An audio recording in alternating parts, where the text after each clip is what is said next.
वर्षा गाटकर. आपण पाहतात S Bharat news network. बातमी आहे गडचिरोली जिल्ह्यामधील. गडचिरोली से बड़ी खबर। शासकीय विश्राम गृह में आयोजित पत्रकार परिषद में शिक्षा, महिला सशक्तिकरण और ग्रामीण विकास को लेकर सरकार की बड़ी योजनाओं पर चर्चा की गई। आइए देखते हैं हमारी ये खास रिपोर्ट। गडचिरोली के शासकीय विश्राम गृह में आयोजित इस पत्रकार परिषद में आश्रम स्कूलों में गुणवत्तापूर्ण शिक्षा को लेकर महत्वपूर्ण जानकारी दी गई। बताया गया कि आश्रम स्कूलों की प्रवेश क्षमता बढ़ाने के साथ साथ यहाँ अंतर्राष्ट्रीय स्तर की शिक्षा और आधुनिक सुविधाएं उपलब्ध कराने के लिए सरकार लगातार प्रयास कर रही है। साथ ही यह भी स्पष्ट किया गया कि दूर दराज के क्षेत्रों के छात्र छात्राएं सिर्फ शिक्षित ही न हों, बल्कि प्रतियोगी परीक्षाओं में सफल होकर अधिकारी बने, यही सरकार का मुख्य उद्देश्य है। महिला सशक्तिकरण को लेकर लखपति दीदी योजना के तहत ग्रामीण महिलाओं को आर्थिक रूप से आत्मनिर्भर बनाने पर जोर दिया जा रहा है। इसके अलावा रानी दुर्गावती महिला सशक्तिकरण योजना के माध्यम से बालिकाओं की शिक्षा और स्वास्थ्य के लिए कई योजनाएं चलाई जा रही हैं। सरकार का कहना है कि गढ़चिरौली जैसे दुर्गम जिले का विकास शिक्षा, स्वास्थ्य और महिला सशक्तिकरण के जरिए किया जाएगा और विकास की योजनाएं अंतिम व्यक्ति तक पहुंचाई जाएंगी। इस पत्रकार परिषद में आमदार मिलिंद नरोटे, देवराव विधायक, जिलाध्यक्ष रमेश बारसागरे, नामदेवराव उसेंडी और डॉक्टर नितिन कोरुते सहित कई जनप्रतिनिधि मौजूद रहे।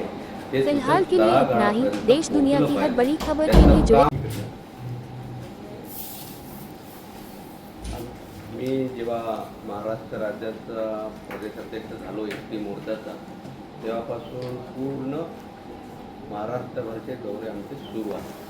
त्याच्यासोबत आमचे महाराष्ट्र राज्याचे मुख्यमंत्री देवेंद्रजी फडणवीस आणि महाराष्ट्र राज्याचे प्रदेशाध्यक्ष ज्या भारतीय जनता पार्टीचे रवींद्रजी चव्हाण साहेबांच्या सूचनेनुसार आणि सत्ता आणि पक्ष असं दोन समन्वयनं एस टी मोर्चा आणि आदिवासी विकास मंत्री असं पूर्ण जिल्ह्याचा दौरा पूर्ण महाराष्ट्राभर करायचा आहे।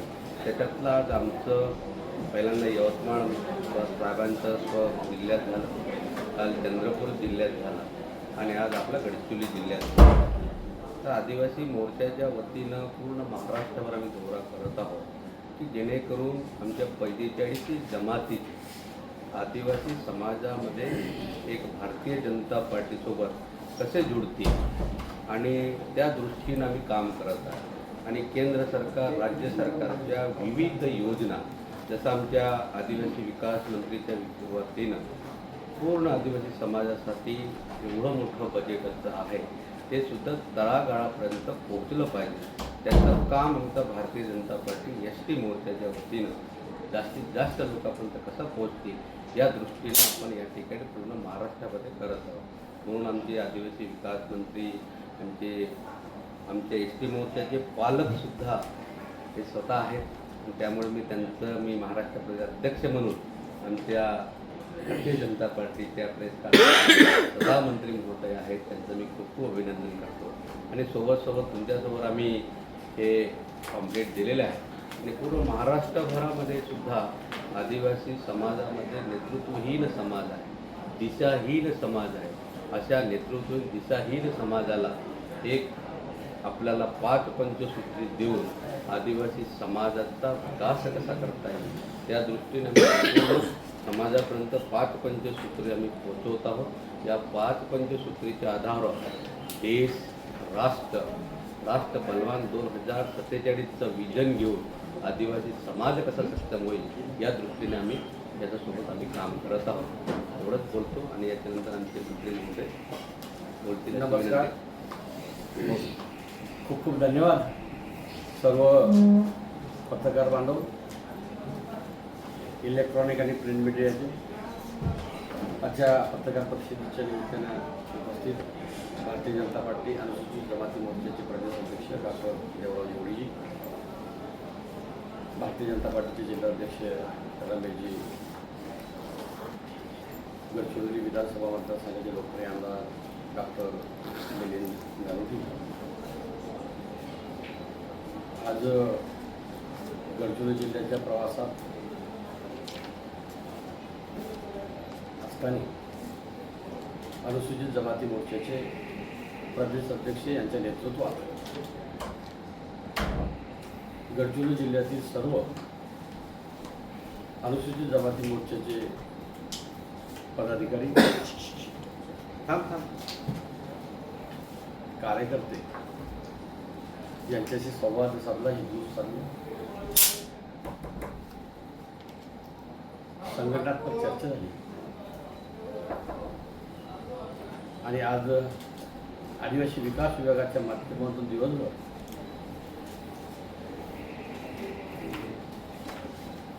ATC नागपूरच्या वतीने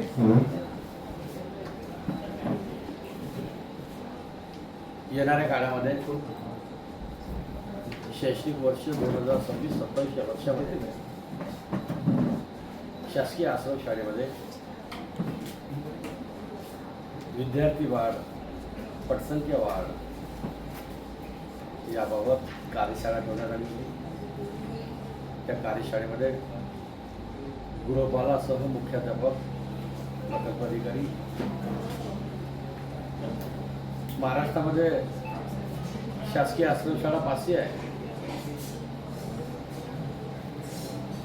आणि त्या 500 शासकीय आश्रमशाळेमध्ये प्रवेश संख्या जी आहे ती कमी असल्यामुळे, घटत असल्यामुळे यावेळेस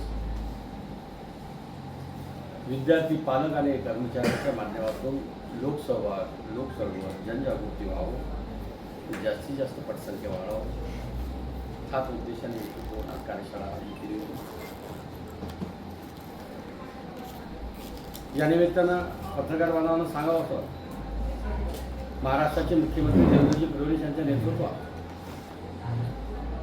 आदिवासी विकास विभागाच्या माध्यमातून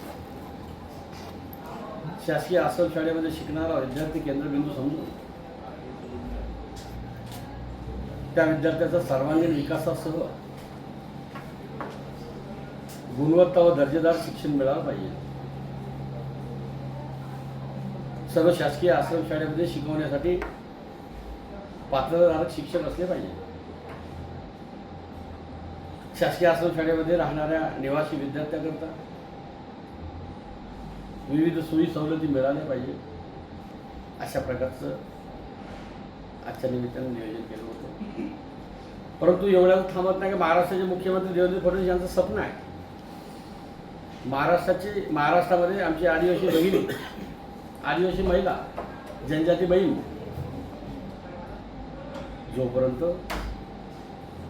राणी दुर्गावती आदिवासी महिला सबलीकरण योजनेच्या माध्यमातून, लघु आणि सूक्ष्म उद्योगाच्या माध्यमातून इतरांना रोजगार देणारी बहीण जोपर्यंत निर्माण होणार नाही, मालकी निर्माण होणार नाही, अनेक बहिणी लखपती दिदी होईल, अनेक बहिणी लघु आणि सूक्ष्म उद्योग सुरू करेल आणि हजारो लोकांना जोपर्यंत रोजगार देण्याची क्षमता माझ्या बहिणीमध्ये, आदिवासी बहिणीमध्ये निर्माण होणार नाही, तोपर्यंत 2047 विकसित महाराष्ट्र करायचा असेल तर माझी बहीण, आदिवासी बहीण ही सक्षम झाली पाहिजे, सबलीकरण झाली पाहिजे. हाच उद्देशाने हेतू समोर घेऊन 100 कोटी रुपयाचं बजेट आमच्या महिला बचत गटासाठी ठेवलं, आदिवासी महिला बचत गटासाठी ठेवलं, राणी दुर्गावती महिला सबलीकरण योजनेसाठी ठेवले. त्यामुळे येणाऱ्या काळामध्ये विद्यार्थी केंद्रबिंदू समजून आमची लाडकी बहीण केंद्रित करून त्यांना मुख्य प्रवाहाने आणण्याचा हेतू आणि संकल्प असल्यामुळे निश्चितच यावेळेस आदिवासी विभाग त्या नियोजनबद्ध कार्यक्रमाच्या माध्यमातून प्रसार आणि प्रचारासह मार्गदर्शन, जनजागृती करून समाज प्रबोधनाच्या माध्यमातून कार्य करेल अशी रास्त अपेक्षा करतो. आणि आजच्या कार्यक्रमाच्या निमित्तानं आजच्या पत्रकार परिषदेला आपण सर्व आलाच मनापासून आपल्याला धन्यवाद देतो, आपले आभार मानतो आणि थांबतो. खूप धन्यवाद.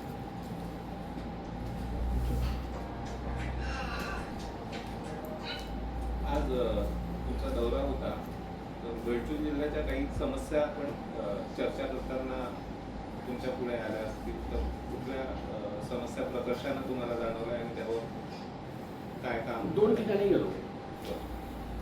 भाजप अनुसूचित जमाती मोर्चाच्या जिल्हा बैठकीला गेलो. त्या ठिकाणी अनेक वर्षापासून ज्यांनी लोकसभेचं काम केलं असे आमचे आदरणीय अशोकजी नेते होते, आमचे डॉक्टर साहेब होते, हे डॉक्टर साहेब होते, हे डॉक्टर साहेब एवढे मोठे आजी माजी आमदार खासदार असल्यावर समस्या राहू शकत नाही, अपप्रचार राहू गडचिरोलीला शकतो. समस्याच नाही असं म्हणणं आहे का तुमचं? नाही समस्या सोडवण्यासाठी सक्षम आहे, अच्छा. पात्रता आहे आणि प्रचंड अनुभव असल्यामुळे कुठल्याही समस्या गडचिरोली जिल्ह्यामध्ये राहणार नाही. अशा प्रकारचे सक्षम नेते आदिवासीचे असल्यामुळे असा प्रचंड विश्वास असल्यामुळे कुठलीही अडचण नाही. आश्रमशाळेच्या कुठल्या समस्या प्रामुख्याने तुम्हाला दिसतात? सर्वच विषय घेतले. शासकीय आश्रमशाळेमध्ये विद्यार्थ्यांना अध्ययन आणि अध्यापन झालं पाहिजे, त्याचा व्यक्तिमत्व विकास झाला पाहिजे, पात्रता शिक्षकांनी त्यांना शिकवलं पाहिजे, विविध शाखेचे शिक्षक असले पाहिजे, हाच उद्देश आहे. पण निश्चित करा. खूप खूप धन्यवाद सर्वांच्या.